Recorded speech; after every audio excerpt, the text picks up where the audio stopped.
Bom dia, boa tarde, boa noite. Seja muito bem-vindo ao nosso documentário. Hoje nós iremos falar sobre o Farol de Santa Luzia, onde ele está localizado, as medidas, a história e muito mais vocês vão ver hoje.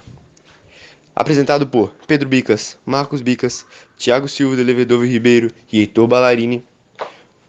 Aproveitem.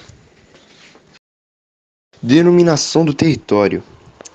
O terreno que está situado do Farol de Santa Luzia foi dado à União em 1913 e, posteriormente, entregue à Marinha do Brasil, atual responsável pela área. Após ficar fechado para visitação por 10 anos, o local reabriu as portas em 2016. Para receber o público, passou por reparos e pintura. Tanto que os integrantes do grupo, quando foram lá visitar esse ano de 2023, no qual nós estamos gravando esse documentário, estava tudo bem reformado, tudo bem novo. Por mais que aquele lugar seja bem antigo, estava bem reformado. Descrição. Exemplar da cultura e também da história de Vila Velha, o Farol Santa Luzia, que tem lapsos pouco mais de 150 anos, é a montagem mecânica mais antiga do Espírito Santo. O famoso ponto turístico está localizado em uma ponta na entrada da Baía de Vitória. O local lá é lindo, você tem uma linda visão para o mar e é um ponto turístico muito importante para a nossa cidade, para a cidade de Vila Velha. Outras referências de localização. Para ser mais específico, Frota Santa Luzia ficou localizado no bairro Praia da Costa, município de Vila Velha, Espírito Santo, Brasil. Sua estrutura é composta por uma torre em ferro octagonal branca, com 14 metros de altura e uma lanterna com alcance de até 62 quilômetros. A área abriga uma vila residencial militar com 3 casas. Uma delas é a moradia do faroleiro, encarregado da manutenção do farol. Outra abriga a Sala da Memória, onde turistas podem ver toda a história do local exposta em desenhos, em suas paredes e também a lanterna antiga. A última é onde funciona uma loja de artesanato com peças variadas, contemplando ainda mais os visitantes. Nome, imagem e onde o farol está localizado, né? Bem, o nome, Farol de Santa Luzia. Ou seja, onde está localizado, o nome já é autoexplicativo, Santa Luzia, né? E a imagem do local, além de ser um farol que é pertencente à Marinha Brasileira, ele tem um salão histórico e o lugar tem uma vista privilegiada para a Baía da Grande Vitória, com uma vista litorânea. Obviamente marcante, algo marcante dos faróis. Bem, períodos importantes do farol.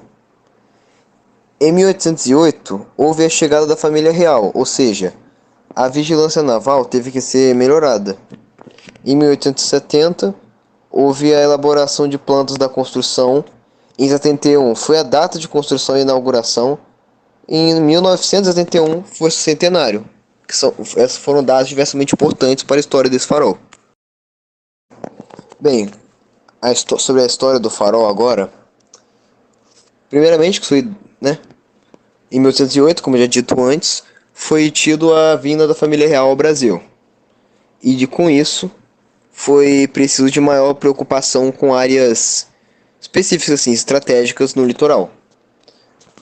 Essa área do farol já era, pode-se dizer, perigosa, por conta de seus bancos de areias e da sua maré alta.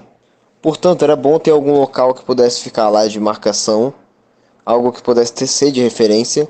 Então começaram, em meados do século XIX, o planejamento de plantas, coisas assim, desse farol.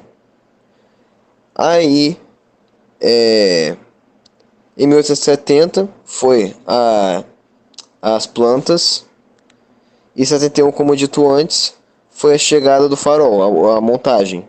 E as peças do farol que vieram da Escócia desmontadas, onde foram montadas aqui. E as obras, como é que é mesmo? A mão de obra foi traga, principalmente do estádio do Rio de Janeiro, que é um estádio que já tem divisa com o Espírito Santo. Essa é a história do farol de Santa Luzia. Algo que realmente foi de necessidade para a família real portuguesa e de interesse público. Público não, interesse geral, por conta da localização do farol. Agora, falando sobre vestígios e materiais. Vestígios são algo que é mais complicado de achar, não foi possível encontrar, mas dá para saber que em 1870 e pouco já tinha tido a construção do farol. E antes de 1870 foi tido o planejamento. 1870, pá, foi as plantas. E sobre materiais, o farol composto de ferro para ser uma estrutura mais resiliente, mais resistente, propícia para a sua função e para poder também aguentar esse local meio difícil onde que ele está habituado. E a paisagem do local, tem que destacar a paisagem, que é uma paisagem linda. O farol realmente está em um lugar privilegiado.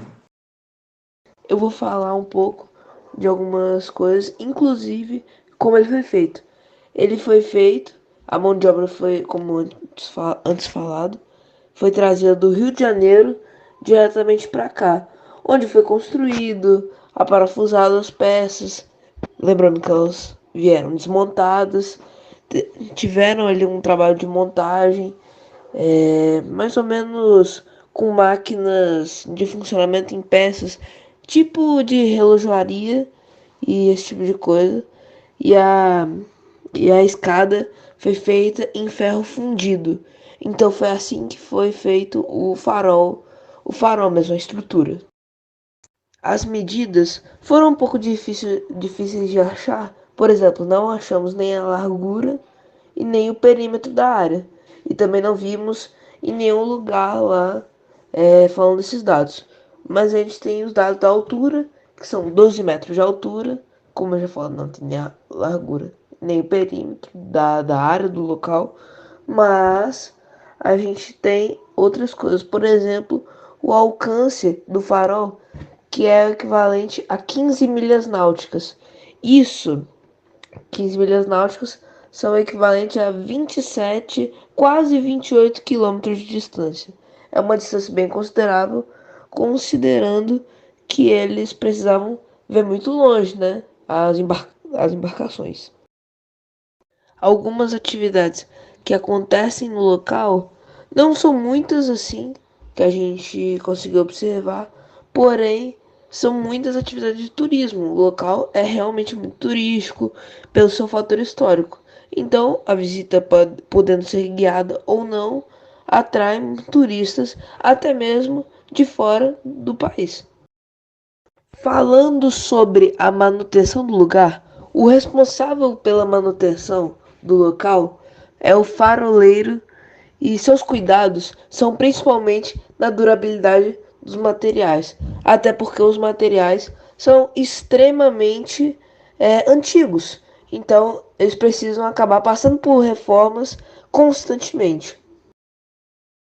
Falando sobre a conservação do lugar, aproveitando esse gancho, a gente consegue observar que o local é muito bem conservado, passando por manutenções constantes e frequentes, já que as peças são bem antigas, querendo ou não, do século XIX, então elas precisam de um maior monitoramento.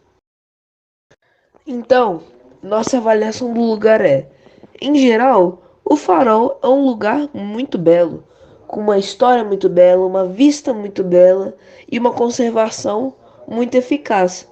Um problema que pode acarretar no futuro, não só o Farol, como todo o município de Vila Velha, ele acaba desaparecendo pelo nível do mar que está subindo nos últimos anos. Só que ele vai ser dificilmente esquecido porque é um ponto turístico, como já falado aqui, é um ponto turístico não só nacionalmente falando, mas internacionalmente. Pessoas de outros países vêm para cá, muito, por exemplo, da América do Sul, argentinos, uruguaios. A gente consegue observar nesse ponto turístico que é um marco da história do Brasil, querendo ou não, que teve participação na vigilância do mar, que sempre foi um ponto muito forte do Brasil. Bom, e nosso grupo chegou à conclusão que uma recomendação que nós faríamos para continuar conservando o local é inseri-lo de vez na nossa educação, conscientizando os mais jovens de sua história e importância, para assim realmente continuarmos mantendo o local com um turismo forte e com uma conservação legal. E, para fechar com chave de ouro, nós fizemos uma entrevista com um dos marinheiros, com um dos caras da marinha, que fica lá no local. O nome dele é Daniel, o nome de guerra dele é Souza.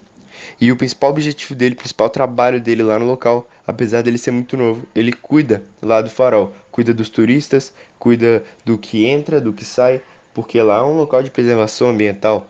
Então, ele cuida do que entra, cuida do que sai, não pode entrar lixo e várias outras coisas. Eles cuidam da preservação do local e também do cuidado com os turistas que estão lá.